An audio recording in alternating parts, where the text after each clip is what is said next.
नमस्कार साथियों, एक बार से फिर हमारे लाइव क्लासेस प्लेटफॉर्म के ऊपर मैं आपका तहे दिल से स्वागत करता हूं। तो आज से हम शुरू करने जा रहे हैं मॉडर्न हिस्ट्री सीरीज को। आगे देखिए, अब तक हमने क्या है कई सारे टॉपिक मॉडर्न हिस्ट्री के सीक्वेंस में स्टडी कर लिए। आज हम क्या स्टडी करेंगे? आज हम देखेंगे 1857 की क्रांति को।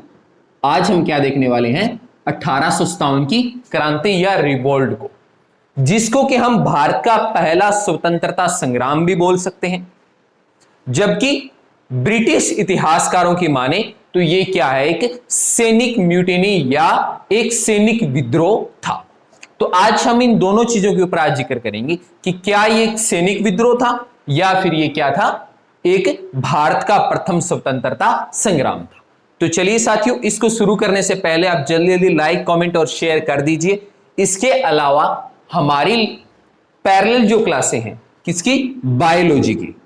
हमारी जो बायोलॉजी की क्लासेस हैं वो हमारे सिहाग क्लासेस पे आपको अवेलेबल होती रहेगी।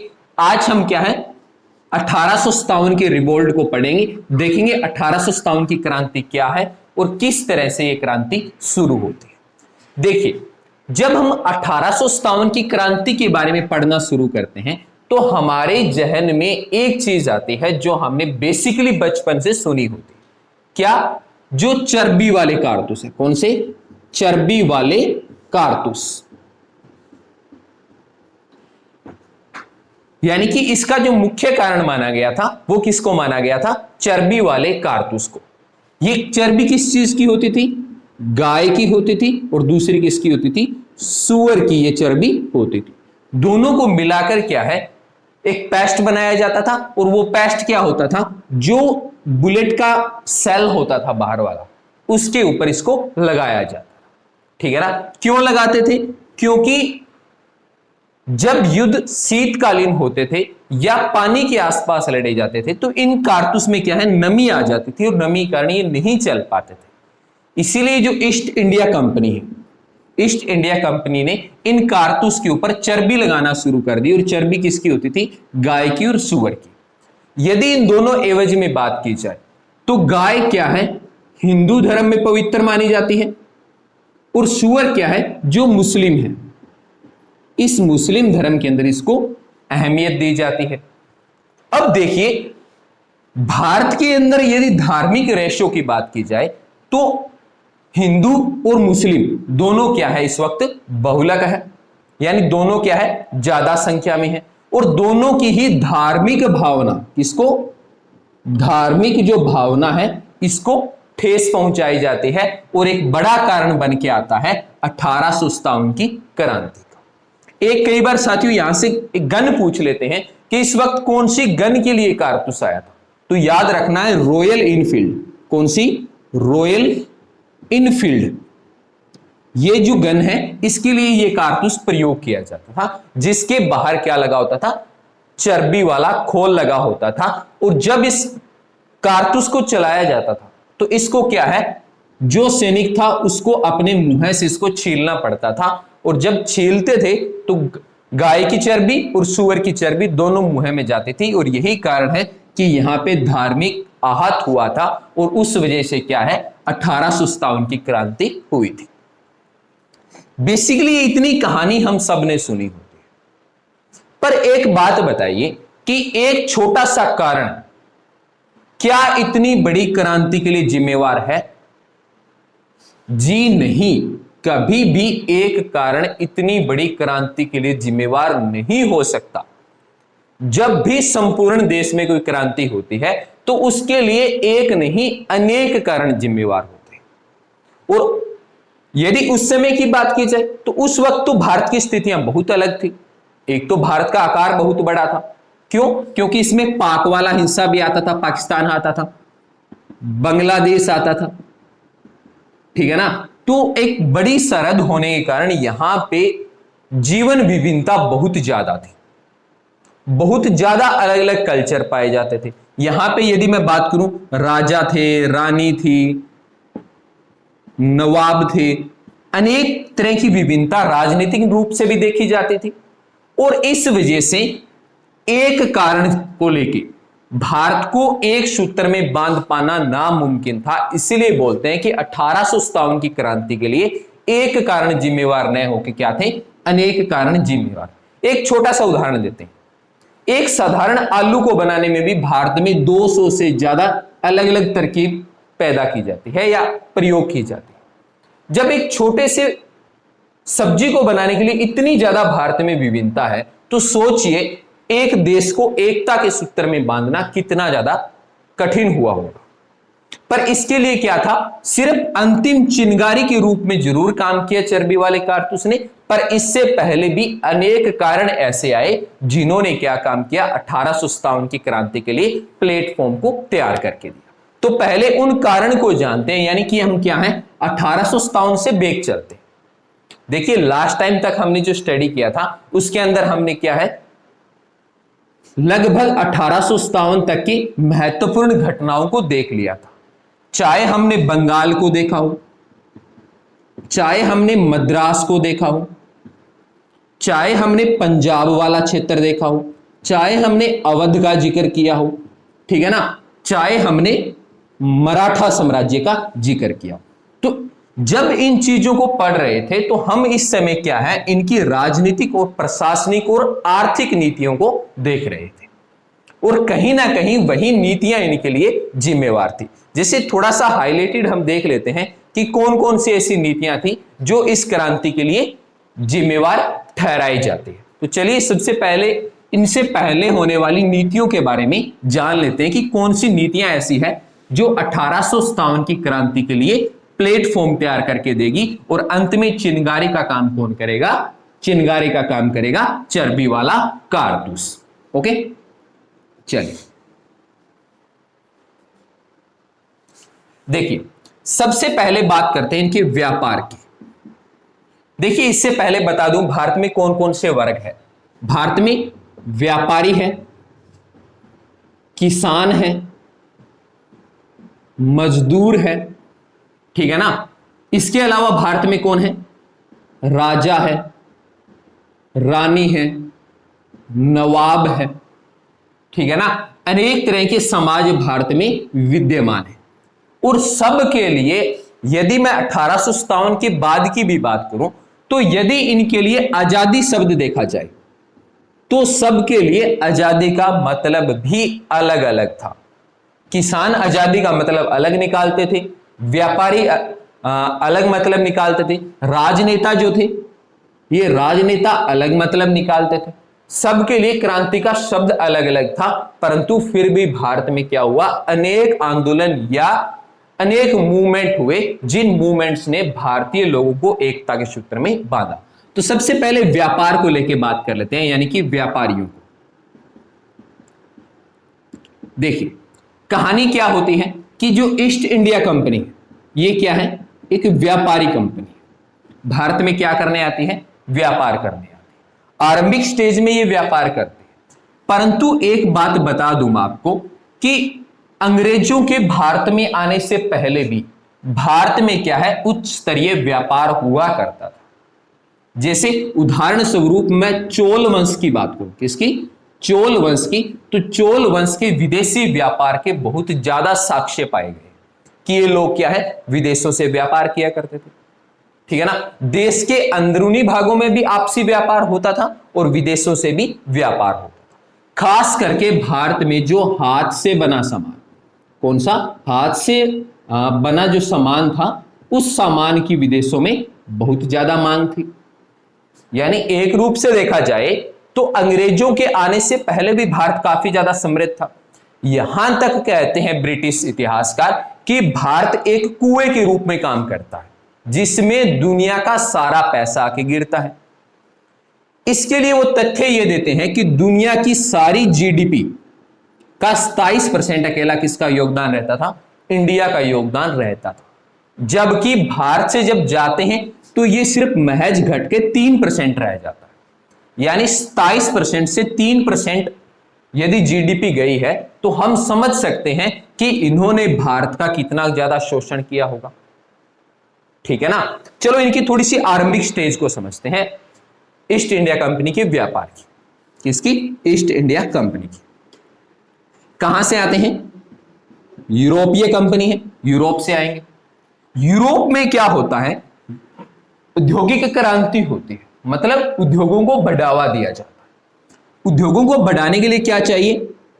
कच्चा माल चाहिए। अब कच्चे माल की भूमि कौन है? भारत है। भारत से क्या लेके जाते हैं? कच्चा माल लेके जाते हैं।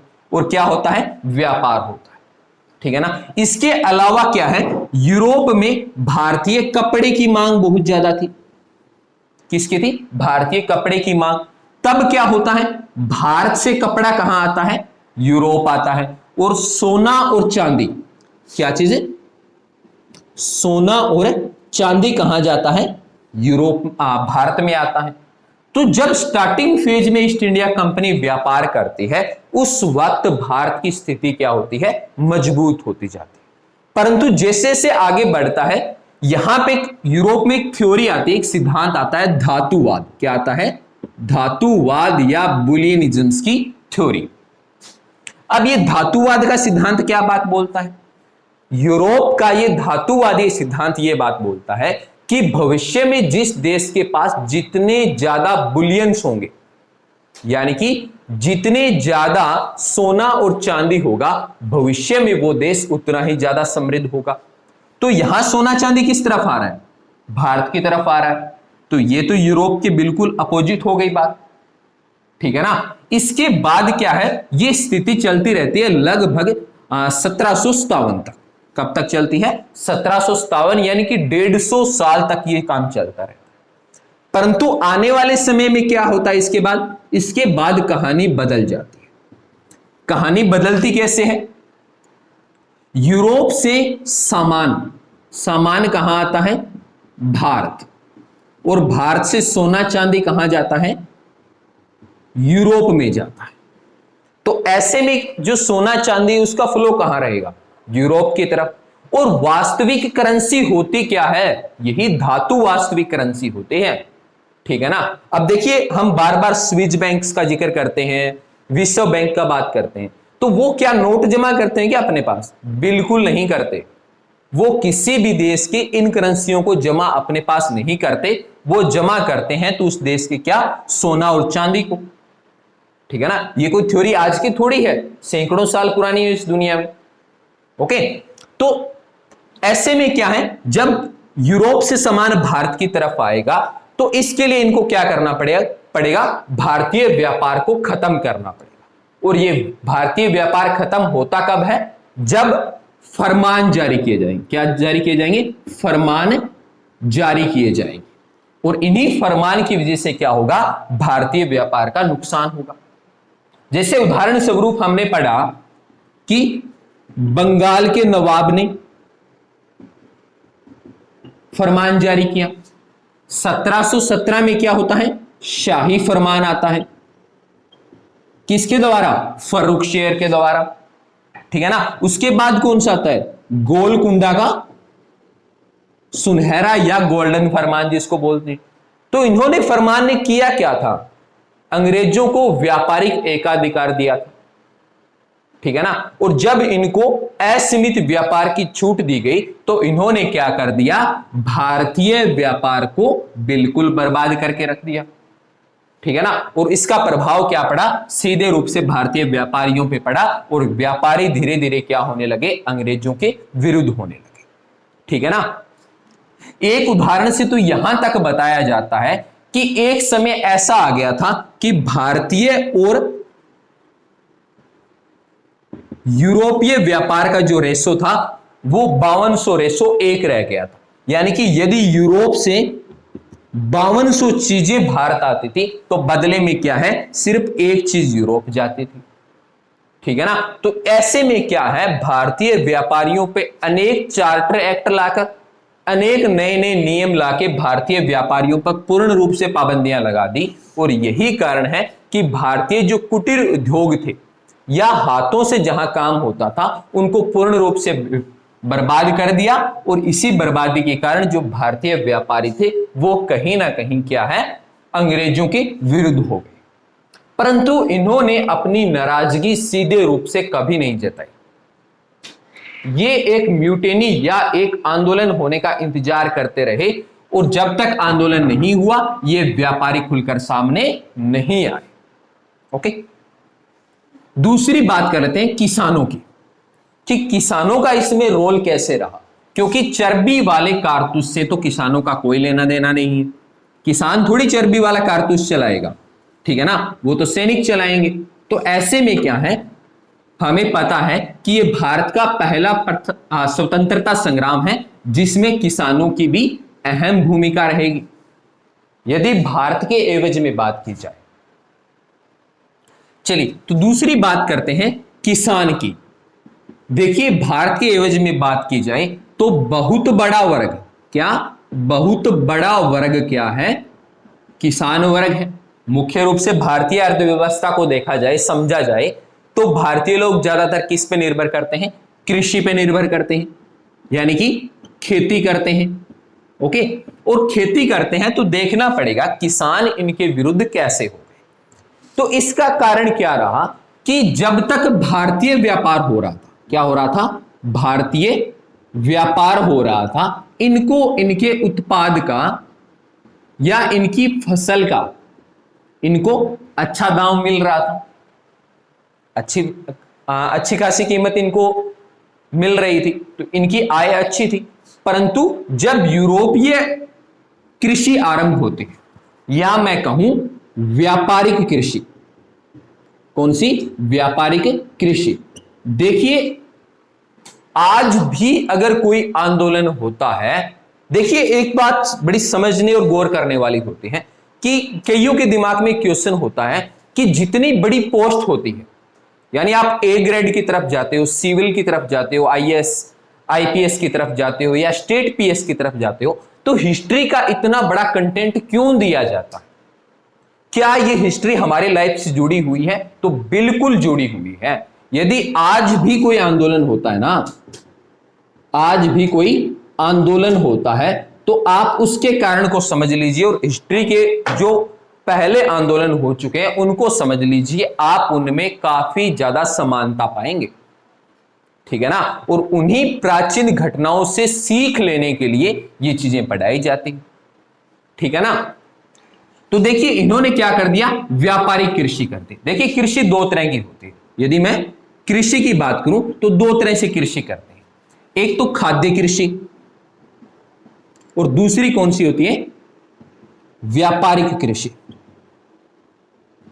खाद्य कृषि जैसे गेहूं हो गया, जौ हो गए, चावल हो गए, दाल हो गई, ये क्या है, खाद्यान्न है। दूसरी तरफ व्यापारिक कृषि की बात करें तो नील हो गई, कपास हो गई, ठीक है ना, ये क्या है, हमारी व्यापारिक कृषि, यानी जिनसे व्यापार बढ़ता है, ठीक है ना। तो अंग्रेजों ने आके क्या किया, व्यापारिक कृषि को बढ़ावा दिया, ठीक है ना। अब व्यापारिक कृषि के अंदर उदाहरण ले लेता हूं मैं नील का। अब मान लिया, हमें पता है हम आगे जाके नील आंदोलन भी देखते हैं, महात्मा गांधी का उसमें योगदान भी पड़ेगा, ठीक है ना। बगान जिसको आंदोलन बोलते हैं, या बगानों की म्यूटिनी जिसको बोला जाता है।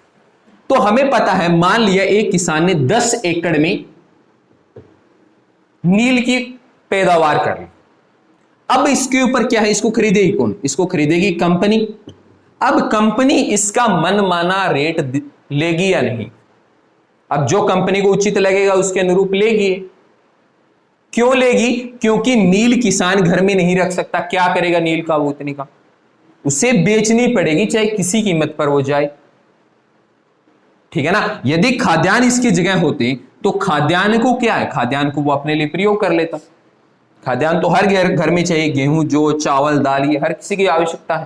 पर नील है, कपास है, इनका वो अपने पास क्या करेगा, कुछ नहीं करेगा, ठीक है ना। और इनको क्या है, बहुत कम कीमत पर अपने उत्पाद बेचने पड़ते थे, जिससे क्या हुआ, भारतीय किसानों की आय बहुत ज्यादा गिर गई, ठीक है ना। और यही कारण है कि इनको बड़े बड़े कर लेने पड़ते थे अंग्रेजों से।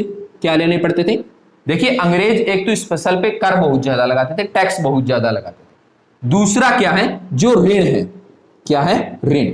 अब देखिए फसल अगले सीजन की उगानी है, इसमें अगर पूरा उनका फायदा नहीं हुआ तो उसे क्या लेना पड़ेगा, ऋण लेना पड़ेगा। और जब ऋण नहीं चुकाया जाएगा तो भूमि क्या है, हड़प ली जाएगी। क्या कर ली जाएगी, हड़प ली जाएगी। तो ऐसे में क्या है, भारत का जो किसान वर्ग है वो काफी ज्यादा क्या था, अंग्रेजों के विरुद्ध था। ठीक है ना। तो इन दो फील्ड को भी देखा जाए तो भारत का एक बहुत बड़ा वर्ग क्या आ जाता है, इनके सामने आ जाता है। ठीक है ना। हालांकि ये म्यूटिनी नहीं करते, ये क्या है, किसी तरह का कोई विरोध या कोई बड़ा आंदोलन नहीं करते।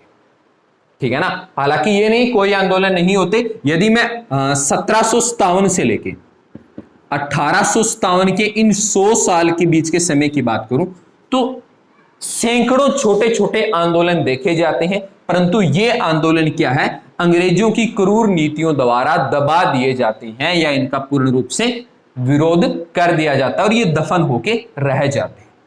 ठीक है ना। अगली बात करते हैं भारत के मजदूर वर्ग की। इसकी मजदूर की मजदूरों का इसमें कितना रोल रहा था, क्योंकि भारत में मजदूरों की संख्या आज भी देखी जाए तो बहुत ज्यादा है।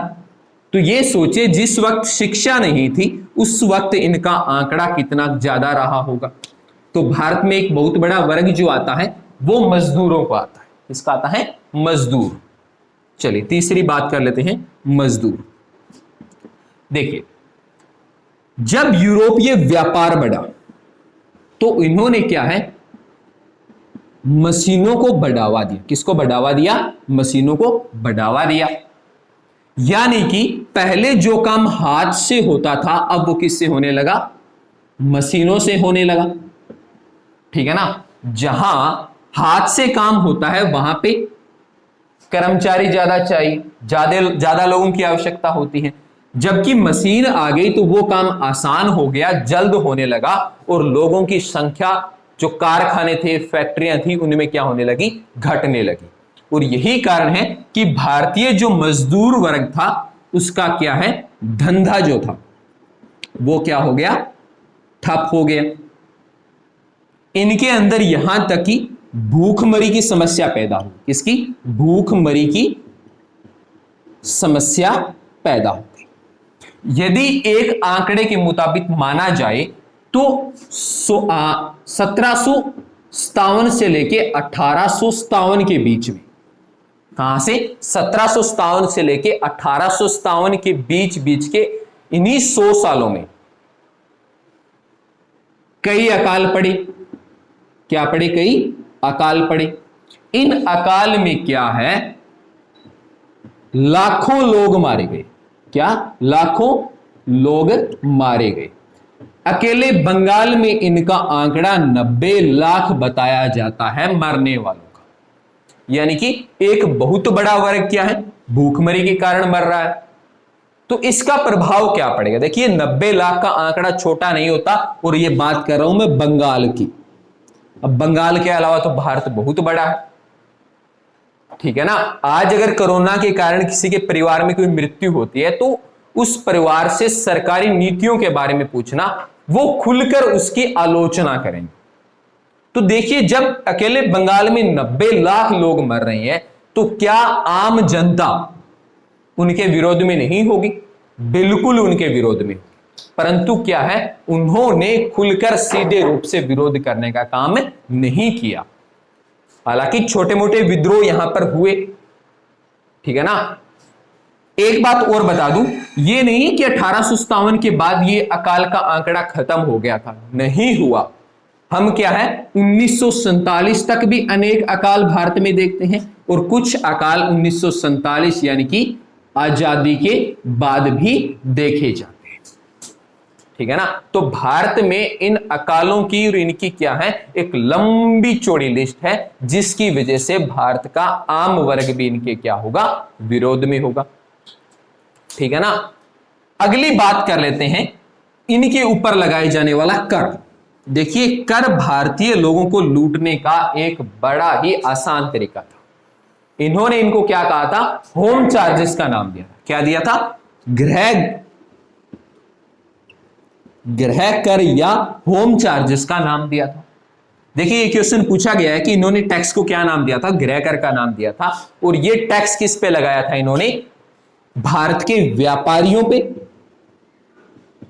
किसानों पे और मजदूरों पे, सभी के ऊपर क्या है, ये कर लगाए जाते थे, जिस वजह से भारतीय लोग काफी ज्यादा बर्बाद हो गए थे।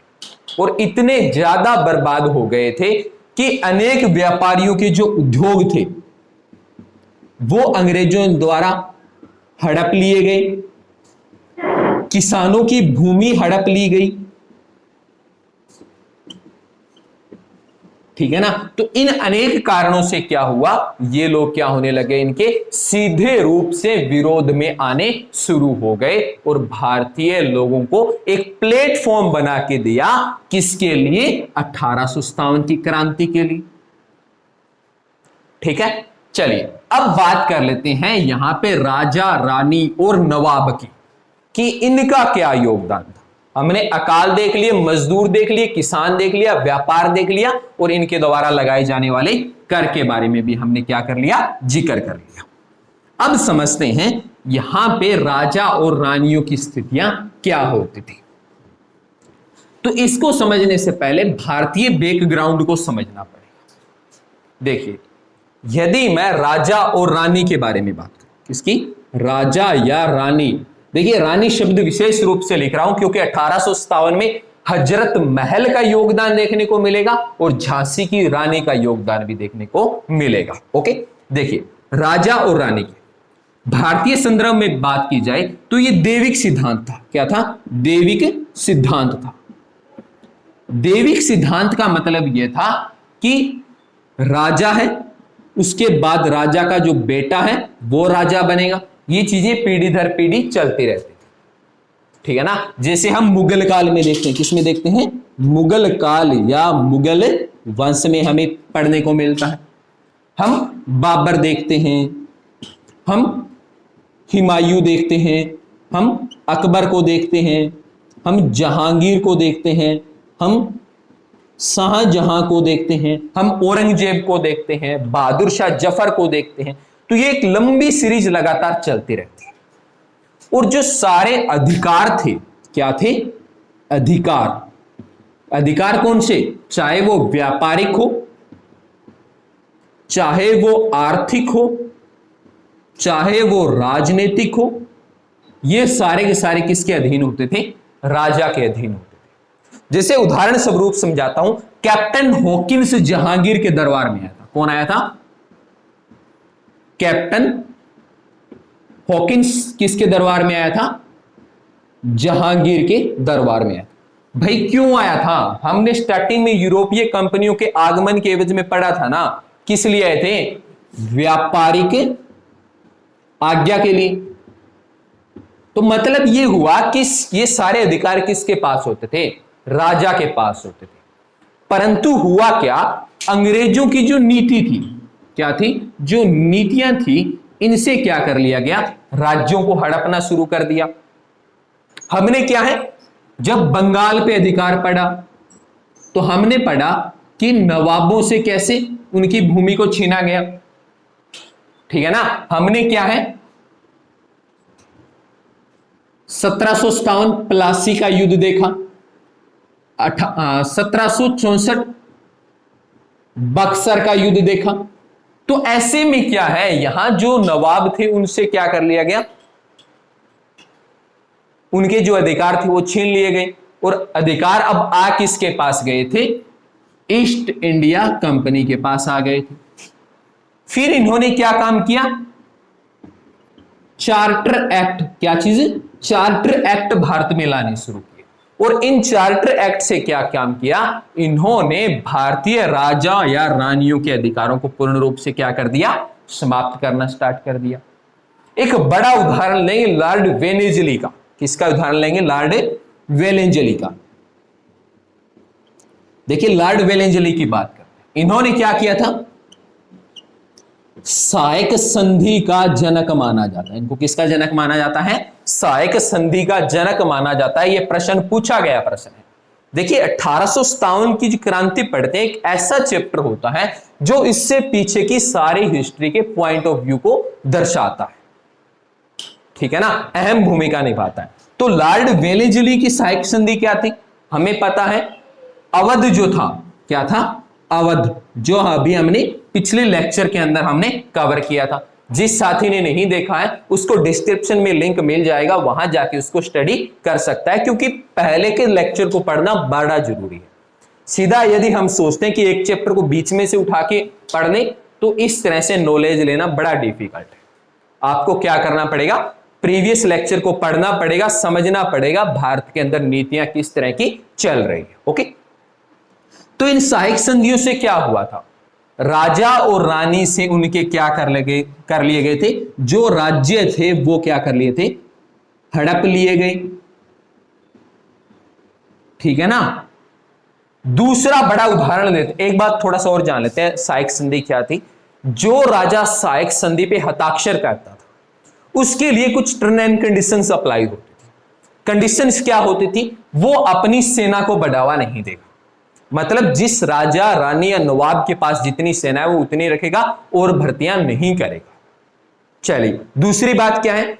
वो किसी राज्य के साथ अंग्रेजों की परमिशन के बगैर व्यापार नहीं करेगा या कोई व्यापारिक समझौता नहीं करेगा। तो ऐसे में होगा क्या?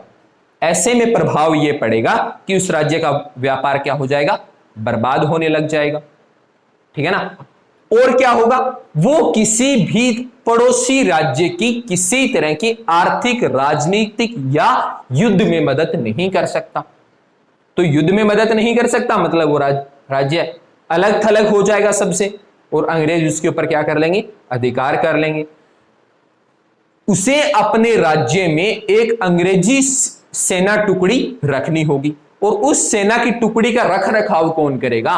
उसका रख रखाव करेगा नवाब या राजा। मतलब अंग्रेज भारतीय पैसे से अपनी सेना रखेंगे।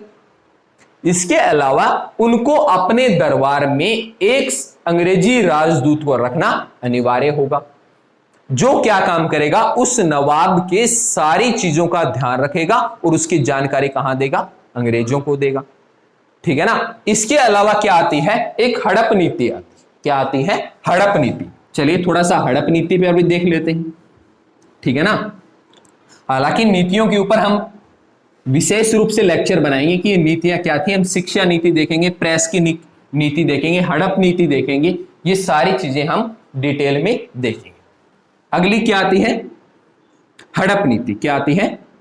हड़प नीति। देखिए, हड़प नीति का भारत में जनक किसको कहा जाता है? डलहौजी को। किसको बोलते हैं? डलहौजी। ओके, अब ये हड़प नीति थी क्या? ये हड़प नीति ऐसी नीति थी जिसके अनुरूप किसी भी राजा या रानी के पुत्र नहीं है, या मैं कहूं उस राज्य का उत्तराधिकारी नहीं है, तो उस राज्य को क्या किया जाएगा? राज्य को अंग्रेजी या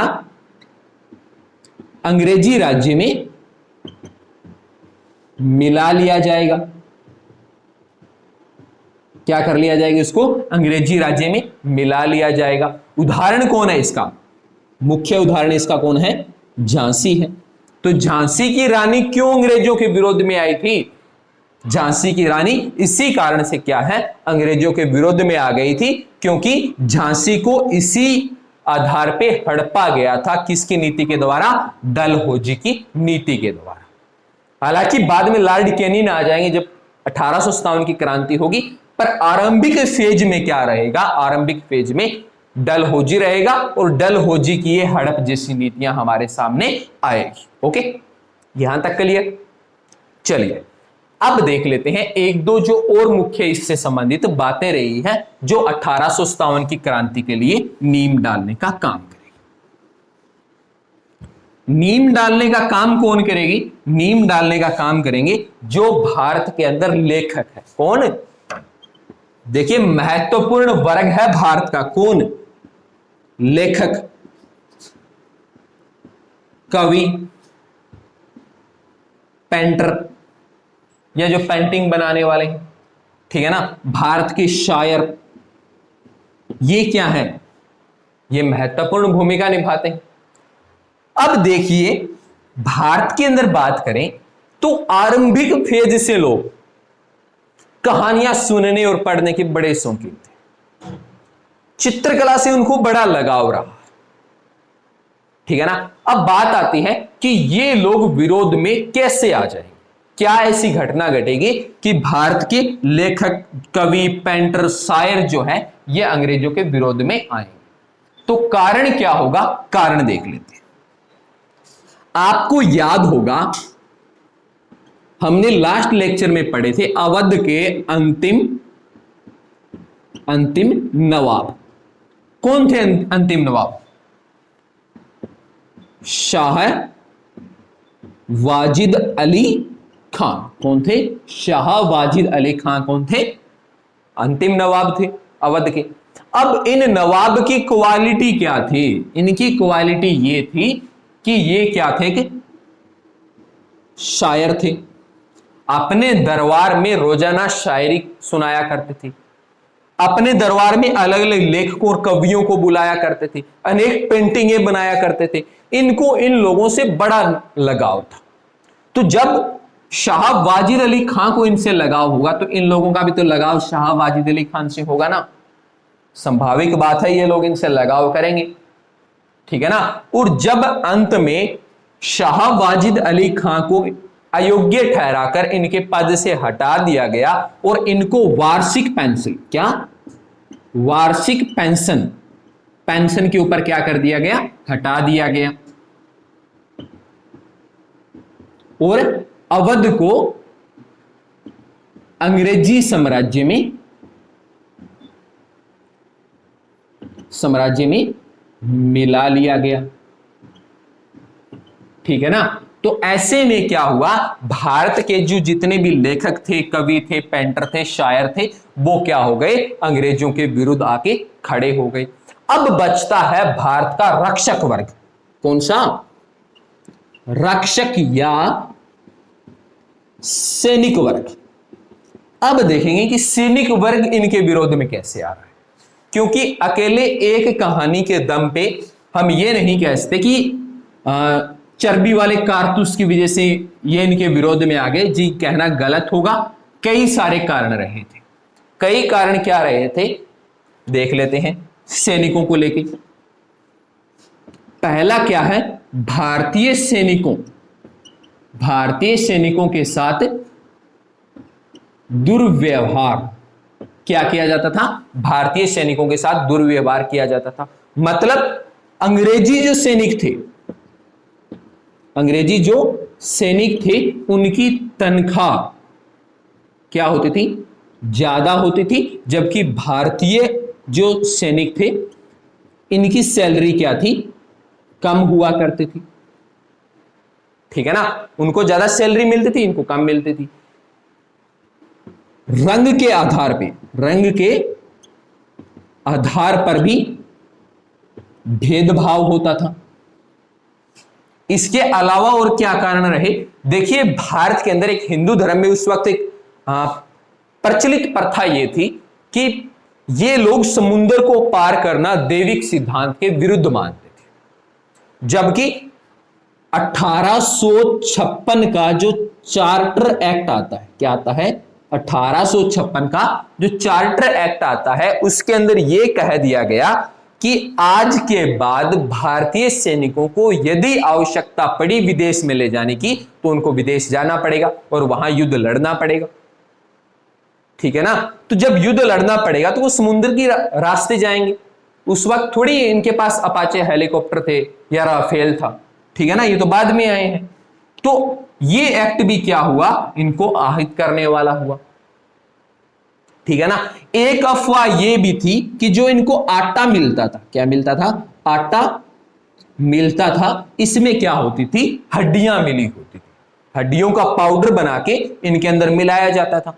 तो हड्डियां मिलाना मतलब कि भारत में जो धार्मिक लोग हैं उनके ऊपर तो सीधा कटाक्ष करने वाली बात है। और खास करके जब बात किस धर्म की होगी? हिंदू धर्म की बात होगी।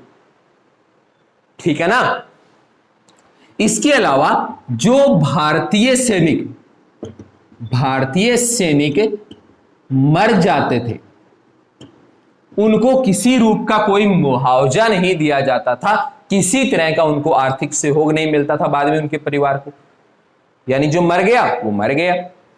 आज हम देखते हैं उनके परिवार को कई सम्मान भी दिए जाते हैं, ठीक है ना। आज तो स्थिति बड़ी अच्छी है, जहां सैनिक दिखता है सैल्यूट के लिए हाथ अपने आप खड़ा हो जाता है, परंतु उस वक्त तो ये स्थितियां नहीं थी। और अंत में क्या हुआ, अंत में काम कर दिया जो चर्बी वाला कारतूस था, इसने क्या काम कर दिया, इस सारी आज तक दफन की हुई, आज तक जितना दबाव भारतीय समाज पे बना हुआ था या जो बारूद इकट्ठा हो गया था, उसमें चिंगारी का काम किसने कर दिया, इस चर्बी वाले कारतूस ने वो काम कर दिया।